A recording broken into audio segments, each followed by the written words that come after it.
to have a look very briefly then at the administration of Tokugawa Japan and to see how the shogunate runs Japan during that time period between 1600 and its collapse in 1868.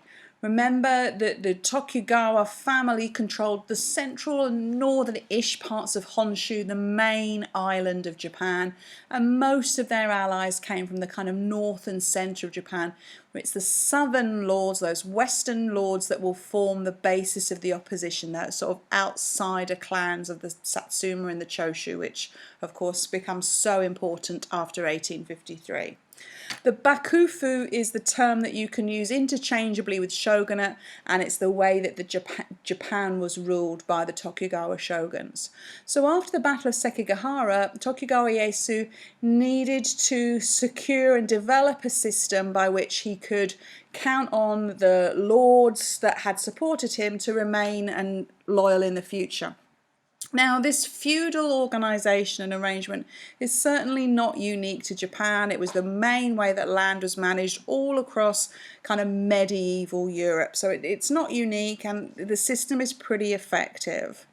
So the shogun himself has lands and territory that he controls, but he also relies on support for the daimyo as well. And in return for their loyalty, he guarantees them land.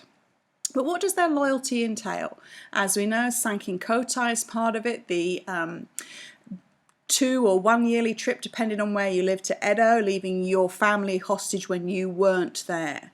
Also, it meant supplying an army, samurai of course, if that was necessary during the time period. And the daimyo likewise get their loyalty from their samurai. They also will then apportion parts of their land to individual samurai.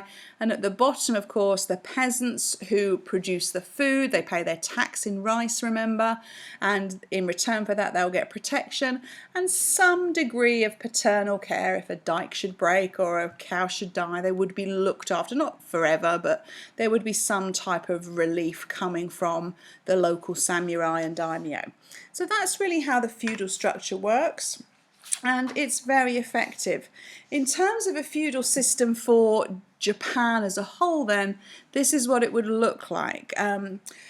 You've got a huge group of peasants, really, the bulk of the population. Daimyo is spelt wrong on that diagram, I've just noticed, by the way. It's D-A, so not, just make sure you get that right in your notes.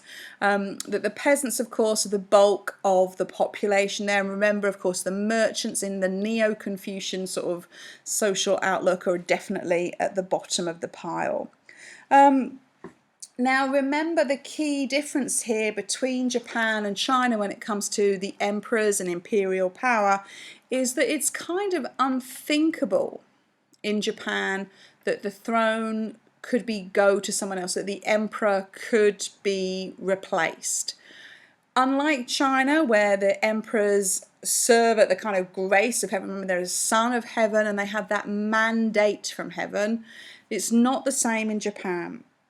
The Japanese emperors are the world's oldest ruling family, and it's believed they're descended from the sun goddess Amaterasu. And this really means that the emperor is divine, okay? And so it causes lots of problems, and certainly will go on to cause huge amounts of problems, certainly in 20th century Japan, as the emperor cannot make decisions because obviously he can't be wrong. So the structure, the class system, is based on a Neo-Confucian ideal, and of course it's the pressure growing from the merchant class, the only people in Japan that know what to do with money, and the lessening of the influence of the samurai, really because maybe in a way the shogun's been too successful. Japan just doesn't have the wars to get involved with. And in the middle, of course, growing the food, doing all the hard work, are the peasants.